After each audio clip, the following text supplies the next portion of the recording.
This video is sponsored by Pixpa. Getting hired as a photographer in 2025.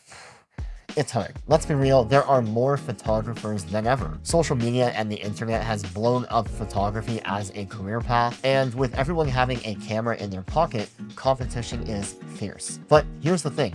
I've built a 6-figure photography business despite all that, and it all comes down to one core principle: a strong portfolio. Now, a good portfolio isn't just about showing off your best shots. It's more about strategically curating your work to showcase 3 things. In this video, I'm breaking down exactly how to build a great portfolio that checks all these boxes and gets you hired. And yes, even in today's very saturated, very competitive market. Let's dive in.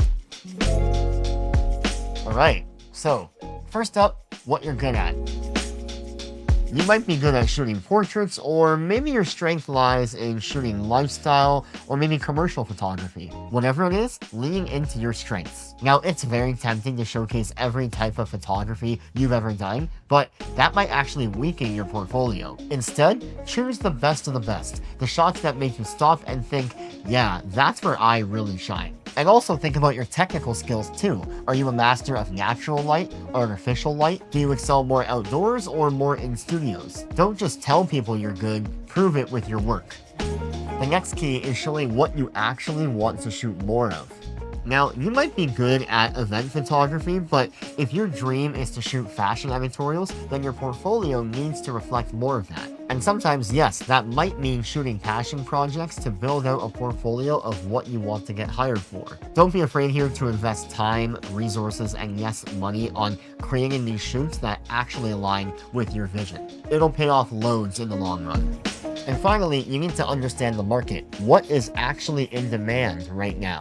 Trends change fast, and what was hot last year might not be the it thing this year. So, this is a classic, but do some research. Check out job boards, look at what other brands are hiring for at the moment, and follow along with other successful photographers to see what they're doing currently in the marketplace. And then once you know what's in demand, you can integrate that into your portfolio without losing your unique touch. Now, I'm not saying to chase trends here, always stay true to you, but being aware of them and subtly incorporating them can give you an edge. Now we have all 3 pieces to the puzzle: what you're good at, what you want to shoot more of, and what is in demand. We can now start to build your portfolio. And a portfolio lives on a website, which is where today's sponsor comes in. Now, instead of me blabbering on about all the amazing features that Pixpa has, I'm just going to give you a walkthrough of my website that I built with Pixpa. Now, I've had many portfolio sites in the past, but this one feels the truest to who I am today as a photographer and what I want to get hired for. Okay, let's dive in.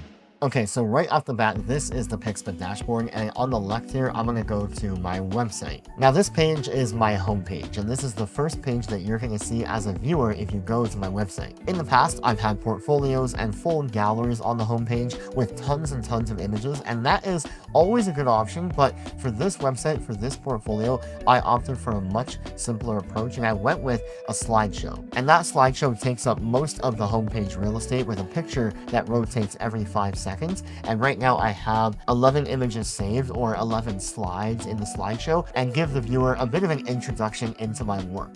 Now, what kind of work am I putting on this homepage? Well, personally, I'm going to put a combination of work that I'm good at and photography that I want to shoot more of. This is because it's your first impression. It's the very first impression that someone has when they go onto your website. And then from here along the top of the site, very, very simple, I have my social icons in the top left. I have my name right down the center, and then a hamburger menu on the top right. Let's look into that now. So I'm going to walk through every single one of these one by one, but from the top we have brand, personal, shop, and if you open up shop, we have prints, about, and contact. So first, let's look at my brand portfolio. Now, the brand portfolio of my website is the trifecta. It is what I'm good at, what I want to shoot more of, and what is in demand, or what brands are looking to hire for. And how I've designed it is each of these thumbnails is a different brand or a different project that I've shot for. And right now I have 4, 8, 12, 16. I have 16 projects on this brand page.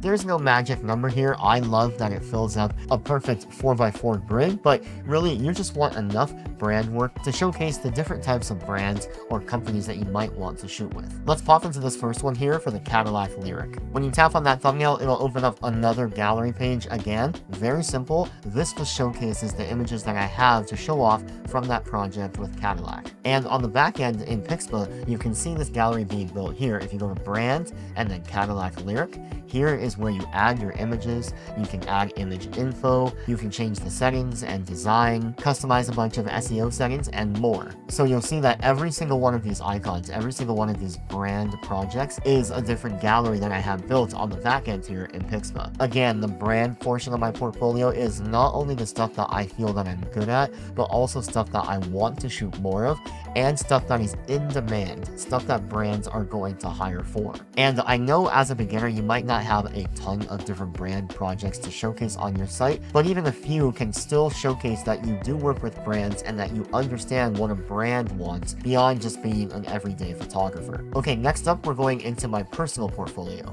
Now this one I laid out a little bit differently. How I did this one is I categorized my personal work into 4 different subcategories. We have portraits, food and beverage, tourism, and goods. Now, once again, on the back end, each of those subcategories is a gallery in and of itself that you can see listed right here. The only difference is that I've messed with the settings of it to show the text of each gallery title underneath each of those thumbnails. And then when you go into them, same thing as the brand work, it's just a gallery. It is a gallery of my best work that is more personal to me, not actually stuff that I got paid for necessarily, or maybe I did get paid for it, but it doesn't actually belong to a specific brand, and stuff that just really aligns with me. Photography that I feel that I'm good at, and once again, I'll say it a million more times, work that you want to shoot more of. And with personal work, I would really urge you to be picky. Now, it's very easy when posting personal work to just post everything because you love it and it meant something to you, and maybe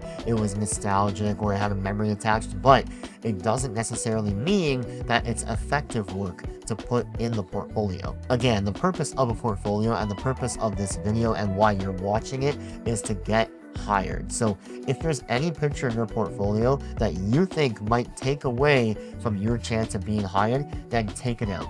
Be picky, save it for a photo album, save it for showing friends, but don't necessarily put it in your portfolio for companies, brands, and other people to see. My process when building any of these portfolios, for example my tourism one, is to go into it, add as many pictures as I can find on all my hard drives that really resonate with me for that category, and then work backwards, and then delete ones that you think are not as strong compared to the others. Now, if you're taking my route, how many images is a good number to have per gallery? I would personally say anywhere between 15 to 20 to really show the depth of your knowledge and the depth of your skill set for each of the categories. And another overarching thesis here is less is more. Now imagine like the Apple website, for example. Imagine Apple listed every single spec for the new iPhone on their homepage. They would never do that because it's so overwhelming, and it's the punchline. It's the one key feature on the iPhone that is plastered all over the homepage, all over advertising, everywhere, because that is the one thing that is going to sell that device. If you just put anything and everything of your work on your portfolio, a prospective brand is not going to be able to discern where your skill set and your strengths lie. For example, me, I really want to be hired for more portrait work, but more specifically, I want to be hired to shoot more swim, more intimates, more on-location work. So my whole portfolio, or a big chunk of it at least, is geared towards that. It's geared for the day that a brand like that, my dream brand, goes to my site and says, ah yes, this is the photographer for us. If I was posting more cars and studio work and stuff that really didn't align with, again, the stuff that I'm good at and the stuff that I want to shoot more of, then what is the point of the site in the first place? Okay, rant over, moving on. Now, Pixpa also has a fantastic e-commerce interface where you can sell a bunch of products, both physical, digital, and in my case, prints. Now, one of my favorite Pixpa features is that it integrates natively and seamlessly with a company called White House Custom Color to offer the sale of prints on my site through a dropshipping service, meaning you as a photographer never lift a finger. Everything is automatic from when a person places their order to when it ships to when it delivers. You don't have to do a thing. And so what that looks like on my website is this. On the prints page of my website, I have a bunch of my favorite photographs available for purchase at as prints. You can go into any of them, say this one, Boat at Sunset, press buy image, choose either a photo print or a framed print, choose your size, choose your paper type, and your quantity. Now, once a customer presses buy now, the whole thing is fulfilled and shipped to the customer automatically without you having to do a thing. Meaning now that I have this set up, it kind of just runs on autopilot in the background. One cool thing that I'm stoked for is that I have a trip coming up to Portugal and I want to build out specific galleries, specific print galleries for sale from trips. So in a month or two from now, you might see a gallery from me with prints for sale from my trip to Portugal. Let's have a look at that real quick on the back end too. So if we actually go back here and go to store and then sell images and then price lists, go into this price list that I made called dropship WHCC. And then from here, I can toggle on or off all the different products that I want to offer on my website, as well as go into them and set custom pricing with a markup on each one. All right, next up, we're going to have a look at my about page. Now again, name of the game with my whole site, keep it simple. I have one image of me taking a picture in a studio, just to give some context, and a short header and paragraph with a contact me button. My belief is that you want to keep about pages short and sweet. You don't want to tell this super long story that is going to take forever to read. Get to the point, keep it concise, and this will be the only section on this site that you can add a little bit more of you as a person outside of you as a photographer. And then last but not least, the contact page. It's always good practice to have a contact page on your site just because you're going to want people to have a way to communicate with you beyond just social media. So if somebody fills out this form on my contact page, it'll get sent directly to my email where I can email them back right from there. Now, one other feature that I want to talk about on Pixpa that I think is amazing for us as photographers is client galleries. Now, this is great if you do things like events or weddings or any kind of project where there are a lot of images and you want your client to be able to go through them and select which ones they like for further editing, or maybe ones that they want to purchase and get prints of. And above all that, it's just a really nice way to share all the images from a shoot in a beautiful gallery. Now for this video, I set up one client gallery that you can see right here, and on the front end, it looks something like this. If the client presses enter, they will get sent to a gallery page with all of these pictures where they can then heart them, do a comparison, and then share their favorites with me, the photographer. And that is my website. Now, I know this can be overwhelming, and I know that building a whole site from scratch can seem like a lot, but that's why tools like Pixpa are so amazing. They take all that heavy lifting, all that website design and configuration off your shoulders and let you focus on what you're best at, which is making art. And I would say that even though you can build a site in a matter of hours or a day or two, take your time. Take your time and make revisions on your own work. Sit with it for a while, sit with it for a few days, a week, to make sure that the site really resonates with you on not only just showcasing your photography, but again, those three things: what you're good at, what you want to shoot more of, and what is in demand right now. And that is how you get hired as a photographer in 2025. Thank you so much to Pixpa for sponsoring this video. If you guys liked it, make sure you give a thumbs up and subscribe down below and comment what you want to see more of on my channel. But until next time, I will catch you guys in the next one. Peace.